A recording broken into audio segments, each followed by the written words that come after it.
Hello children, our today's topic is parts of speech. This is for 6th standard children. बेटा parts of speech आप कम से come third class से, third या second standard से आप parts of speech पढ़ते चले आ रहे हैं। आपके 8 पार्ट्स ऑफ स्पीच सामने आए होंगे। Noun, pronoun, verb, adverb, adjective, preposition, conjunction और इंटरजेक्शन।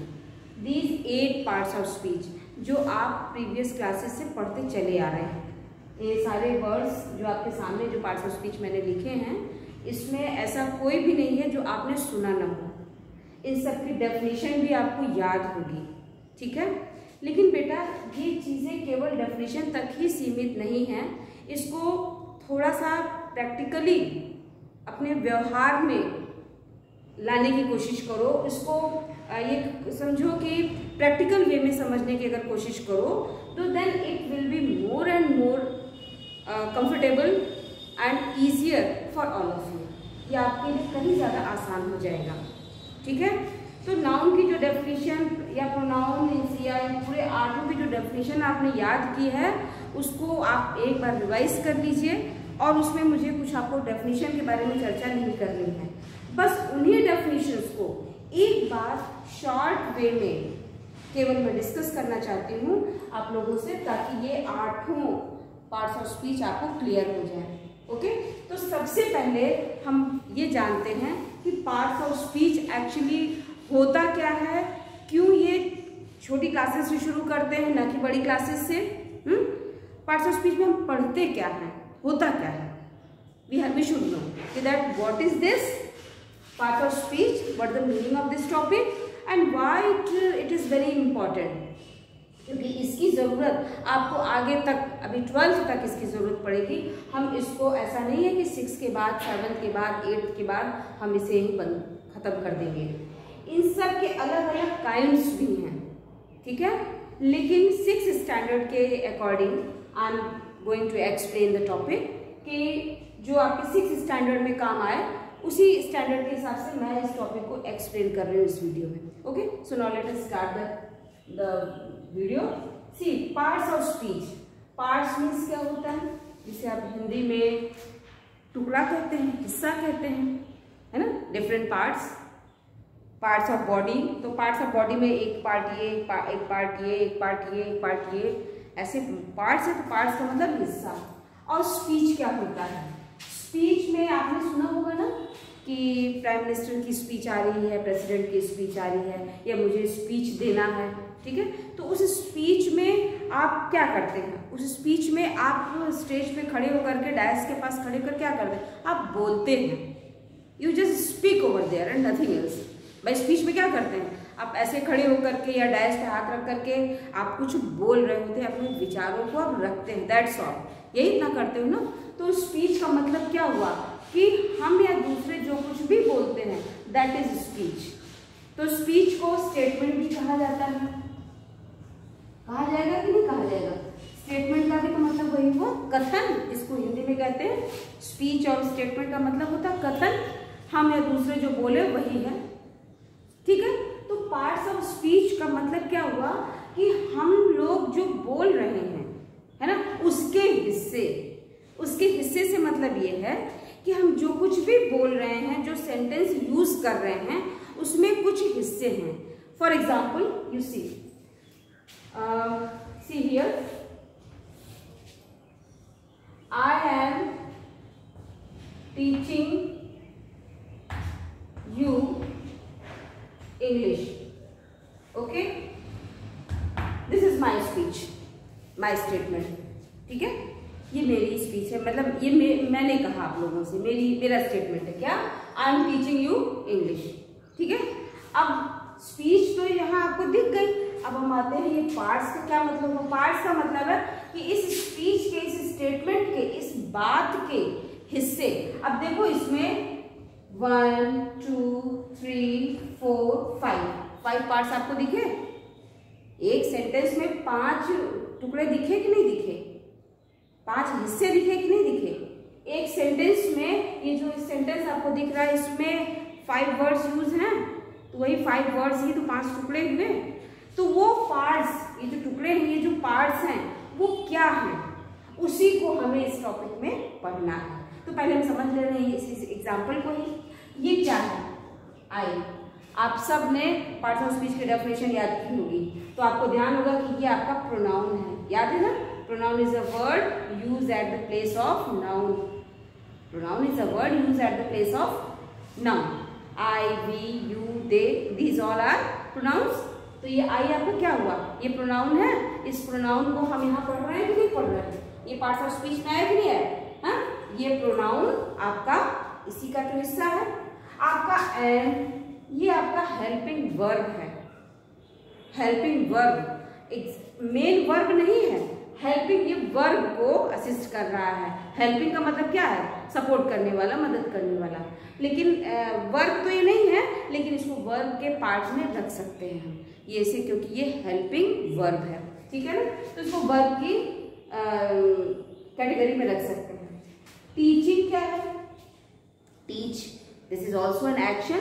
इस वर्ब आपने पढ़ा है, वर्ब दिस इज एक्शन और डूइंग वर्ब। वर्ब की डेफिनेशन क्या पढ़ी है कि verb is a word which shows action in the sentence.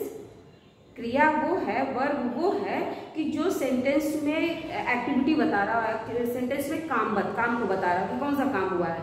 तो क्या इस सेंटेंस में ये टीचिंग से पता नहीं चल रहा है कि यहाँ पे पढ़ाने का काम हो रहा है? Isn't it? In this sentence, here the work of teaching, यही था, वर्क ऑफ टीचिंग है ना यहाँ पे। तो ये इस वर्ड से हमें इस सेंटेंस का काम पता चल रहा है, और यही तो वर्ब की डेफिनेशन है कि the word which tells the action of the sentence, action of the doer, action of the subject. तो ये भी आपको यहाँ मिला, ये भी तो इसका पार्ट ऑफ स्पीच का एक पार्ट हुआ। तो ये आपका प्रोनाउन था, और ये दोनों आपके क्या हो गए? वर्ब हो गए। 2 पार्ट मिले। अब आओ यू। यू क्या है? I, we, you, these all are pronouns. तो यू आपको फिर ये प्रोनाउन फिर मिल गया। इंग्लिश क्या है? English, this is noun. ठीक है? अब खुद आप देख सकते हैं कि ये जो आपका छोटा सा स्टेटमेंट है, ये जो सेंटेंस है, सेंटेंस कहो, स्टेटमेंट कहो, स्पीच कहो, ये सब एक दूसरे के सिनोनिम्स है। सिनोनिम्स का मतलब पर्यायवाची है, मतलब एक ही है। स्पीच कहो, स्टेटमेंट कहो, चाहे सेंटेंस कहो, बात एक ही बेटा। ओके?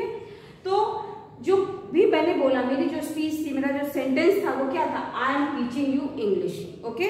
अब मेरे उस स्पीच में कि आपने कम से कम 5 टुकड़े किए, उसमें आपको 5 पार्ट्स मिले। 5 पार्ट्स का जब आपने अलग अलग उसको चेक किया कि एक्चुअल में हर पार्ट क्या है, तो आपको क्या मिला? इसमें जो पहला मिला वो आई। आई क्या है? प्रोनाउन। एम, तो एम टीचिंग, इसको एक साथ कर दे रहे हैं क्योंकि हेल्पिंग वर्ब है। तो एम टीचिंग क्या है? ये वर्ब है। यू, ये प्रोनाउन है। इंग्लिश, नाउन है। अब समझ में आया कि जो पार्ट्स ऑफ स्पीच होता है वो उसको पढ़ने के पहले हमारे लिए जानना क्यों जरूरी है कि स्पीच का मतलब क्या है, और उसको इस सेंटेंस के जरिए मैंने आपको समझाया कि जो स्पीच होता है, जो सेंटेंस होता है, स्टेटमेंट होता है, उसके जो पार्ट्स होते हैं उसी को हमें यहाँ पढ़ना है। तो आप देख सकते हैं कि इस सेंटेंस में हमें 1, 2, 3, हमें 3 पार्ट्स ऑफ स्पीच। आपको नाउन मिला, प्रोनाउन मिला और वर्ब मिला कि नहीं मिला? तो कोई जरूरी नहीं है कि किसी सेंटेंस में 3 हो, कहीं हो सकता है 2 ही मिले, कहीं 3 मिले, कहीं 4 भी मिल जाए, कहीं 5 भी मिल जाए। एक एग्जांपल और हम आपको देते हैं जिसमें और भी पार्ट्स ऑफ स्पीच आपके आएंगे। रवि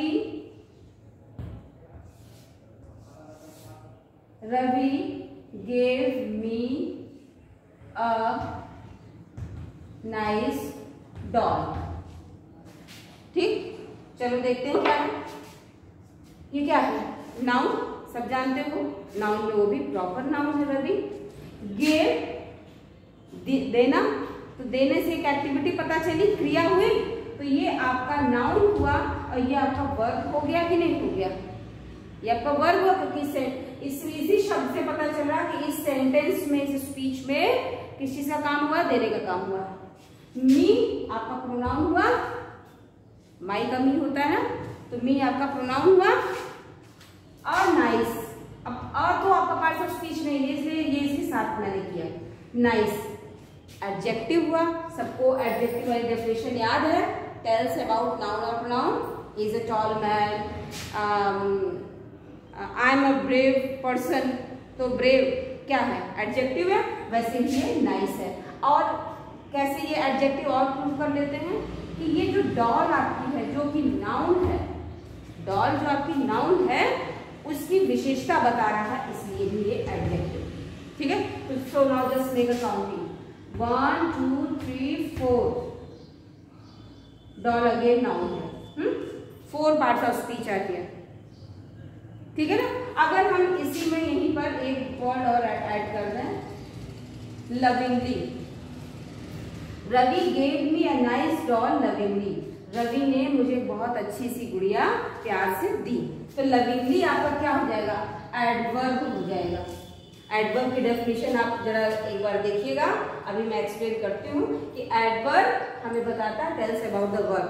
एडवर्ब वर्ब की विशेषता बताता है कि क्रिया कैसे हुई।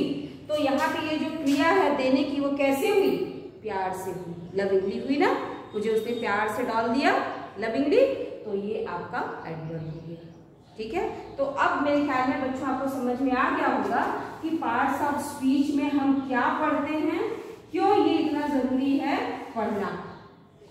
क्यों जरूरी है, क्योंकि पार्ट्स ऑफ स्पीच के जरिए हम ये देखते हैं कि कोई भी स्टेटमेंट, कोई भी सेंटेंस में जो वर्ड्स, जो पार्ट्स होते हैं वो क्या है एक्चुअल में, क्या इंपॉर्टेंस क्या है। तो उसमें कोई आपको मिल जाता है नाउन, कोई प्रोनाउन, कोई verb, adverb, adjective, preposition, conjunction, interjection, है ना, यही होते हैं और कुछ नहीं होता। उसमें आर्टिकल्स हो, that is other thing, article A and the वो अलग चीज है, लेकिन ये इन्हीं से एक सेंटेंस बनता है। कहीं पर दो ही हो, ही गोज प्रोनाउन और वर्ब है, रवि रीड्स नाउन और वर्ब है। अब उसमें कभी 2 है, कभी 4 है, कभी 3 है, कभी 5 है, that is depend upon this, that how you are making the sentence, है ना, how long sentence you are making, कितना लंबा सेंटेंस आप बना रहे हैं उस पर डिपेंड करता है। तो चलिए अब जरा इन काइंड्स के बारे में हम थोड़ा सा डिस्कस कर लेते हैं।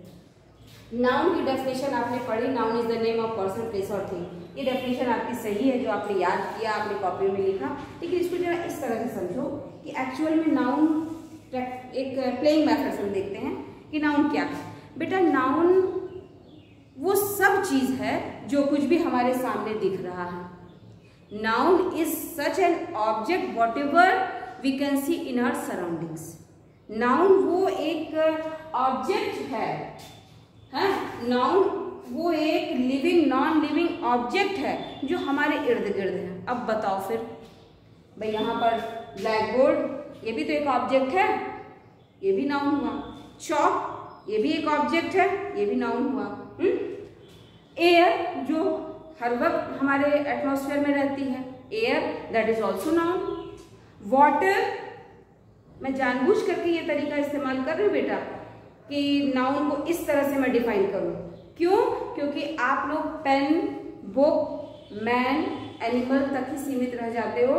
ऑयल, अर्थ, वाटर, ठीक है ना, बटर, फ्लड, इन सब चीज, ऑनेस्टी, फ्रेंडशिप, ये सब जब वर्ड्स आते हैं तो आपको कंफ्यूज हो जाते हो। तो इन सबको एक्सप्लेन करने के लिए ही मैंने ये डेफिनेशन बनाई कि नाउन वो है कि जो हमारे इर्द गिर्द हमेशा विद्यमान रहता है, हमारे इर्द गिर्द हमेशा देखा जा सकता है, कभी भी पाया जा सकता है।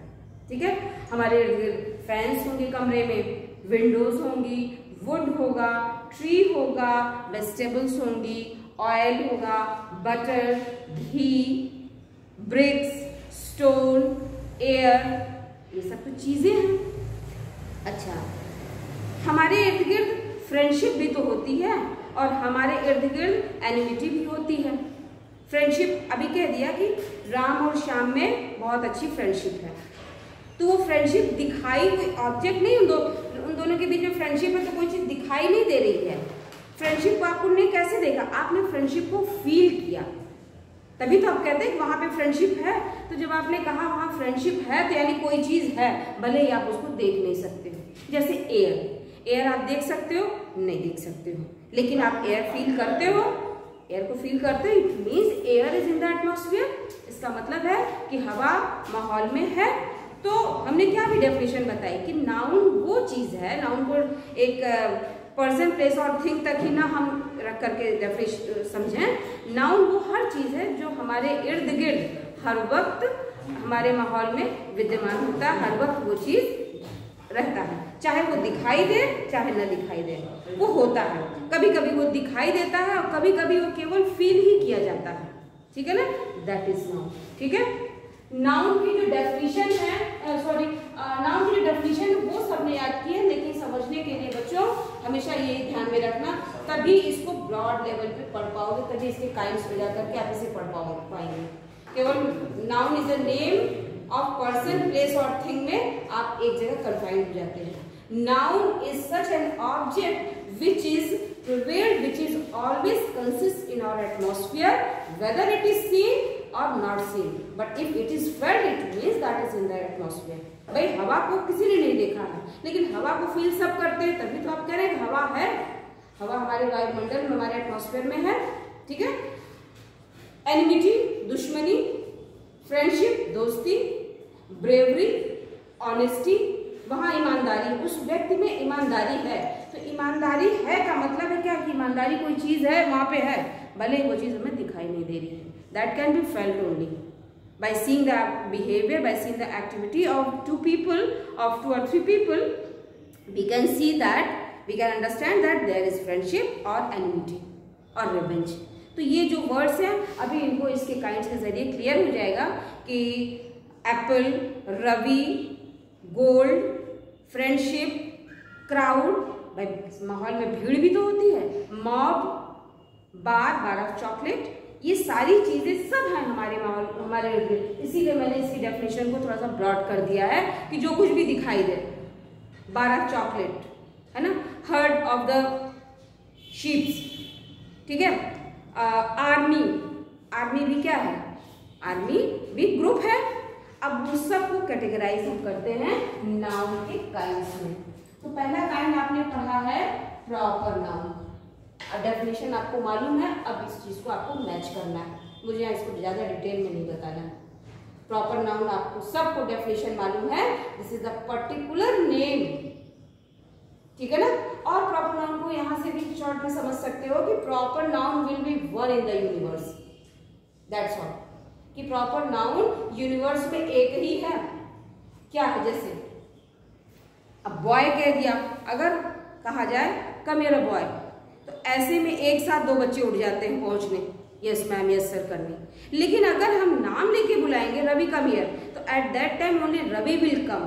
क्यों? क्योंकि रवि इस यूनिवर्स की एक सिंगल इकाई है, एक स्पेसिफिक, एक पिक्यूलियर, एक अपने आप में अकेली इकाई है। रवि का कोई दूसरा सब्स्टिट्यूट पूरे ब्रह्मांड, पूरी पृथ्वी पे नहीं है। इसीलिए मैंने कहा कि प्रॉपर नाउन जो होता है वो उस पूरे ब्रह्मांड में एक ही होता है। अब मैंने ब्रह्मांड को क्यों जोड़ा अभी बताती हूँ।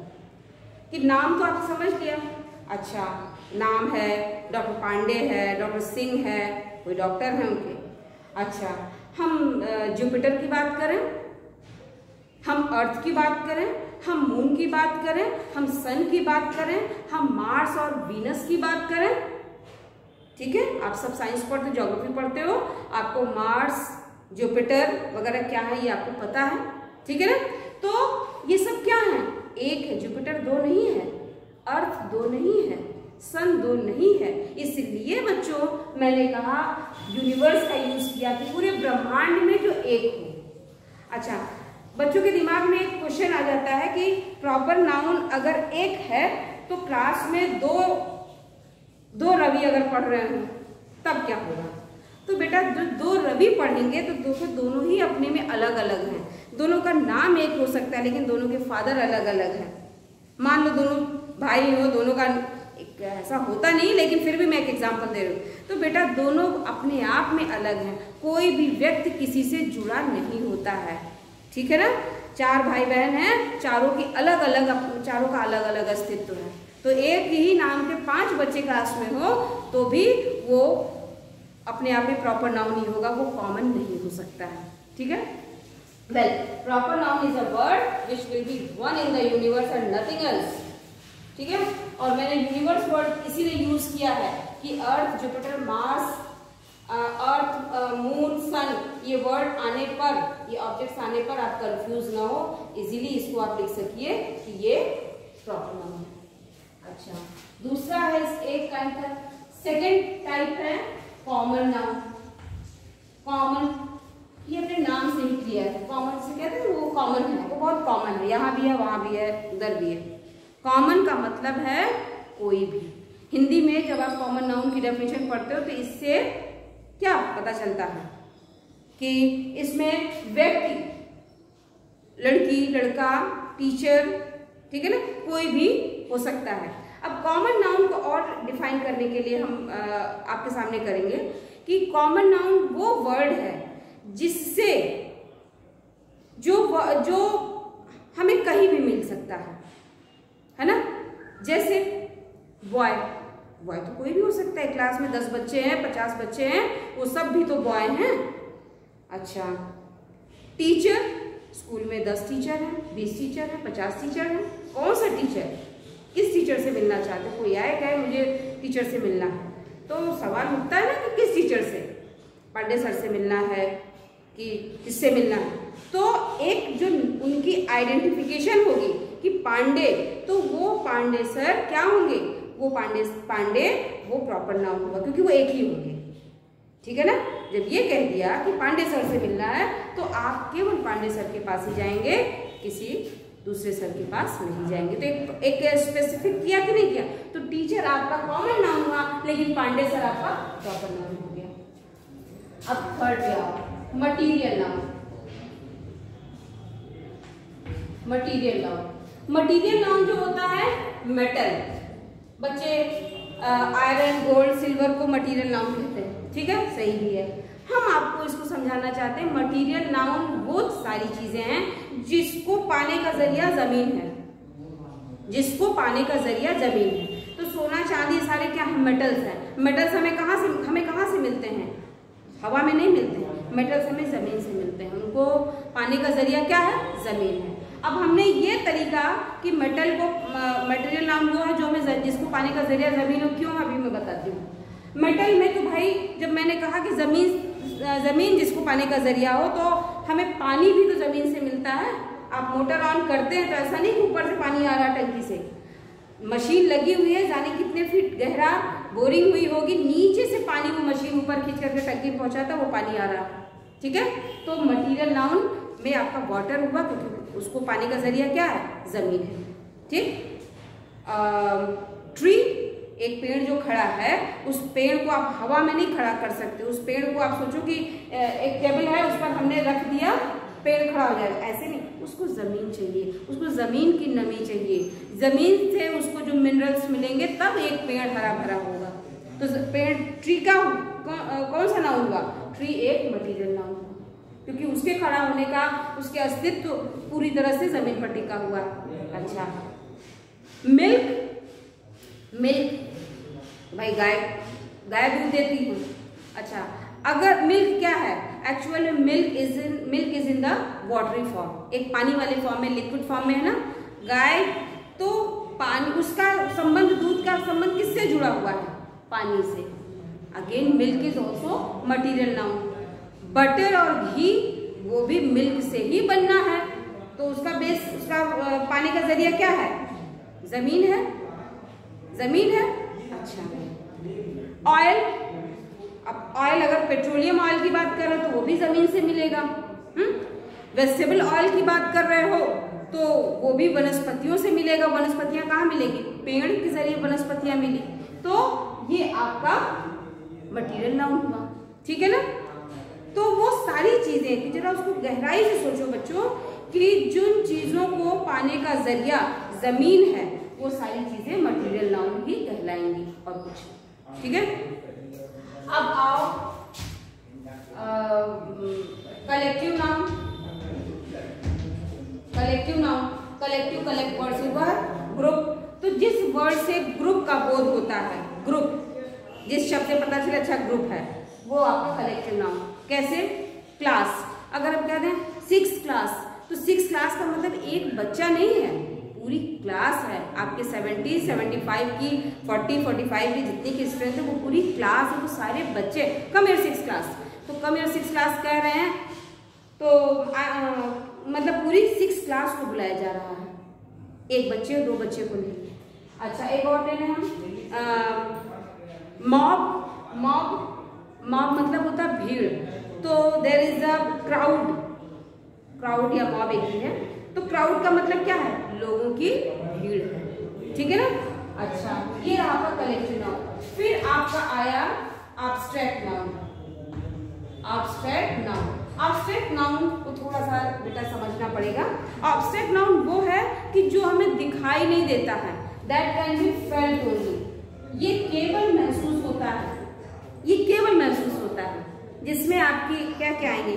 ऑनेस्टी, उसने ईमानदारी दिखाई, उसने ईमानदारी दिखाई। तो ईमानदारी में कोई चीज थोड़ी ना ऐसी है कि जैसे मैं आपको अपनी पेन दिखा दूं, तो पेन तो आपको दिखाई पड़ रही, लेकिन हम कहते हैं कि मैंने ईमानदारी दिखाई, तो ईमानदारी में कोई चीज तो है नहीं, लेकिन ईमानदारी मेरे व्यवहार को देख करके आपने अंदाजा लगाया, आपने महसूस किया, न कि आपने ईमानदारी किसी फॉर्म में देखी। ईमानदारी मेरे बिहेवियर या किसी के बिहेवियर को देख करके आप डिसाइड करते हो। It means honesty can be felt, honesty can not be seen. अच्छा, रिवेंज, रिवेंज क्या है? दुश्मनी, बदला, ये भी महसूस किया जा सकता है। ब्रेवरी, बहादुरी। अब बहादुरी का मतलब ये थोड़ी ना कि ऐसे थोड़ा सा अपनी बॉडी बना करके ये बहादुरी है। बहादुरी ये नहीं है। बहादुरी आप किसी की एक्टिविटी देख करके आप डिसाइड करते हो कि अगले में बहादुरी है कि नहीं, मतलब वो भी महसूस किया आपने। फ्रेंडशिप, 2 लोगों की दोस्ती, हाथ मिला रहे हैं, गले मिल रहे हैं, एक दूसरे को सपोर्ट कर रहे हैं, ये देख करके कहोगे अच्छा इन लोगों में फ्रेंडशिप है, तभी तो कहते हो। फ्रेंड आपका नाउन, आपका कॉमन नाउन है, लेकिन फ्रेंडशिप, आपकी फ्रेंडशिप जो दोस्ती है, दोस्त आपका कॉमन नाउन है, लेकिन दोस्ती आपकी एब्स्ट्रैक्ट नाउन, क्योंकि दोस्ती को आप महसूस कर सकते हैं। आप 2 लोगों के बीच घनिष्ठता को देख के आप कहेंगे कि अच्छा वहाँ दोस्ती है, ठीक है ना, वहाँ दोस्ती आप महसूस करेंगे। केवल felt, that can be felt only. Okay children, so these 5 kinds are given of noun. Okay, so just try to understand this for this video, and in next video I will again explain these rest of the 7 parts of speech. Okay children, thank you so much.